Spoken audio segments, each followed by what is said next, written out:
Hello everyone, welcome back to my YouTube channel. I am Tanu Singh Baghel and in this video we will learn very important topic rancidity, its types, its example and the factors that are responsible for rancidity and its prevention. So let's start. यहाँ पे आप देख पा रहे हो rancidity की definition लिखी हुई है कि डेफिनेशन क्या लिखी हुई है। Rancidity is the development of unpleasant smells in fats and oils. क्या होती है रेंसिडिटी? यहाँ पे क्या डेफिनेशन लिखी हुई है? Rancidity is the development of unpleasant smells in fats and oils. इसका मतलब ये है रेंसिडिटी एक तरह से अनप्लेजेंट स्मेल है जो फैट्स और ऑयल्स में आने लगती है। अनप्लेजेंट स्मेल मतलब वो स्मेल जो हमें अच्छी नहीं लगती, उसको हम अनप्लेजेंट स्मेल कहते हैं। जब अनप्लेजेंट स्मेल आने लग जाए ना किसी भी फूड से या फैट से ऑयल से, इट मीन्स कि उसमें रेंसिडिटी हो गई है। ठीक है। Which are often accompanied by changes in their texture and appearance. उसको हम कैसे पहचान सकते हैं? एक तो हो गया स्मेल से हम पहचान सकते हैं किसी में से गंदी स्मेल आ रही है ना, मतलब जो स्मेल हमें अच्छी नहीं लग रही, तो इट मीन्स वो रेंसिडिटी हो गई है। और दूसरी क्या स्मेल आने लगी, और दूसरी क्या उसके जो टेक्सचर में चेंजेस आने लग जाएंगे,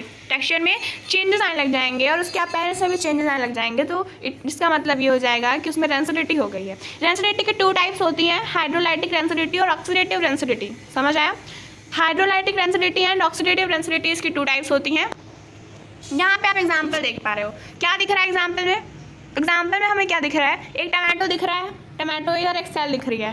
टमाटो में हमें क्या दिख रहा है? टमाटो एक, ये देखो ये बासी हो गया था, है ना। रेंसिडिटी मतलब होता है बासीपन, अपनी लैंग्वेज में अगर हम बोले तो ये बासी हो गया था। टमाटर क्या हो गया था? बासी हो गया था, तो वो इस तरह हो गया, उसमें से स्मेल आने लगी, है ना। उसमें से स्मेल आने लगी और उसके अपीयरेंस में भी चेंजेस आ गया, उसके टेक्सचर में भी चेंजेस आ गए, तो वो इस तरह हो गया। फिर धीरे धीरे वो इस तरह हो गया, इसमें तो और भी गंदी स्मेल आने लगी, यानी वेरी अनप्लेजेंट स्मेल आने लगी। तो क्या हो गया? बिल्कुल पूरी तरह से रेंसिडिटी हो गया।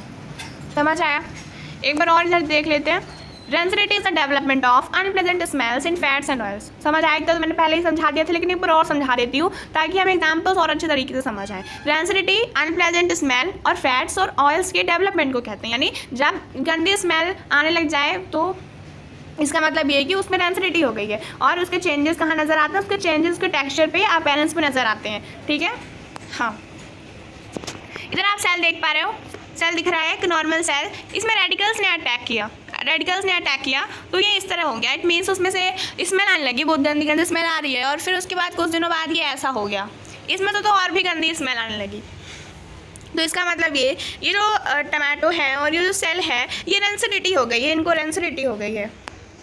प्रिवेंशन ऑफ रेंसिडिटी पढ़ने से पहले हम क्या पढ़ेंगे? हम पढ़ेंगे the factors that are responsible for rancidity.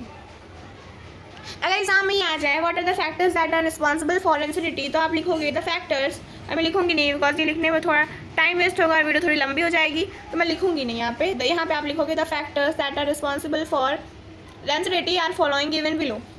हाँ, इतना लिखने के बाद आप यहाँ पे स्टार्ट करोगे फर्स्ट पॉइंट में आप लिखोगे टाइम। फर्स्ट पॉइंट में। सेकंड में लिखोगे temperature, temperature. Trace of metals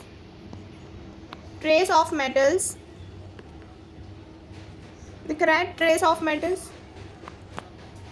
metals. Light air exposed surface, light air, ये 5th नंबर पॉइंट है। एक्सपोज्ड सरफेस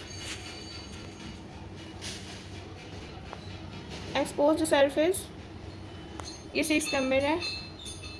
और क्या है exposed surface? Moisture, nitrogenous organic material. क्या मैंने क्या कहा? Moisture, nitrogenous organic materials. समझ आया? नाइट्रोजेनस ऑर्गेनिक मटेरियल, ये मटेरियल लिखा है, आप देख लेना। चलिए, तो ये था हमारा ये थे मतलब रेंसिडिटी के वो फैक्टर्स जिनकी वजह से रेंसिडिटी होती है। अब वो पढ़ेंगे जिनकी वजह से रेंसिडिटी नहीं होती, ऐसे स्टेप्स को देखेंगे जिनकी वजह से रेंसिडिटी को हम प्रिवेंट कर सकते हैं। पहला तो स्टेप हो गया हाइड्रोजनरेशन, दूसरा हो गया एडिशन ऑफ विटामिन ई। अगर हम विटामिन ई को ऐड कर दें तो उसमें क्या नहीं होगा? उसमें रेंसिडिटी नहीं होगी। ठीक है। फिर क्या आता है, बहुत इंपॉर्टेंट पॉइंट है, थर्ड नंबर पॉइंट बहुत ज़्यादा इंपॉर्टेंट है, एडिशन ऑफ ब्यूटिलेटेड हाइड्रोक्सिनिसोल। क्या है ये? BHA। इसका अगर फुल फॉर्म में लिखने को आएगा 1 मार्क क्वेश्चन में तो आप इसको लिख देना ब्यूटिलेटेड हाइड्रोक्सीनाइजोल। ये थोड़ा टफ है तो मतलब इसको बोलने में थोड़ा प्रॉब्लम होती है। फिर ये क्या है, लेकिन आपको प्रैक्टिस करनी है, इसको बोलने की प्रैक्टिस करनी है ताकि कोई टीचर पूछे तो हम अच्छे से उसका आंसर दे दें। फिर जो नेक्स्ट है वो है ब्यूटिलेटेड हाइड्रोक्सीटोल्यून। ब्यूटिलेटेड हाइड्रोक्सीटोल्यून है BHT। अगर हम इन दोनों को ऐड कर दें तो हम रेंसिडिटी को प्रिवेंट कर सकते हैं। फिर है 4th नंबर, अगर हम किसी भी चीज़ को रेफ्रिजरेटर में रख दें, अगर हम जैसे कि मैंने कि टमाटर का एग्जांपल लिया था, टमाटो का, अगर हम इसको फ्रिज में रख देते ना, यानी रेफ्रिजरेट कर देते तो ये रेंसिडिटी इसमें नहीं होती, ये ऐसे नहीं ख़राब होता है ना, इसकी स्मेल नहीं ख़राब होती। फिर एक लास्ट पॉइंट है consume in a reasonable time. एक टाइम में यानी एक प्रॉपर टाइम में अगर हम उसको कंज्यूम कर लें तो वो रेंसिडिटी होगी नहीं, क्योंकि हम उसको कंज्यूम कर लिए हैं, है ना। फिर क्या है, एक और इम्पॉर्टेंट पॉइंट है जो इसमें लिखा नहीं हुआ है लेकिन मैं आपको बताना चाहूँगी बिकॉज वो बहुत ज़्यादा इम्पॉर्टेंट है। वो है storing food in air tight containers to show the process of rancidification. हाँ, ये हो गया। एक और है replacing oxygen in the container with another gas. अगर हम ऑक्सीजन को अनदर गैस के साथ रिप्लेस कर दें तो हम रेंसिडिटी को प्रिवेंट कर सकते हैं। तो ये था हमारा रेंसिडिटी, उसके टाइप्स, उसके डेफिनेशन और उसके एग्जांपल्स, प्रिवेंशन और वो फैक्टर्स जिसकी वजह से रेंसिडिटी होती है। अगर आपको इसमें एक भी सेंटेंस समझ में नहीं आया हो तो आप मेरे को कमेंट बॉक्स में बताओ, मैं आपको उससे भी इजी तरीके से समझाऊंगी। और अगर आपको मेरी वीडियो पसंद आई हो तो आप अपने फ्रेंड्स को भी शेयर करो। Thank you so much for watching my video till the end.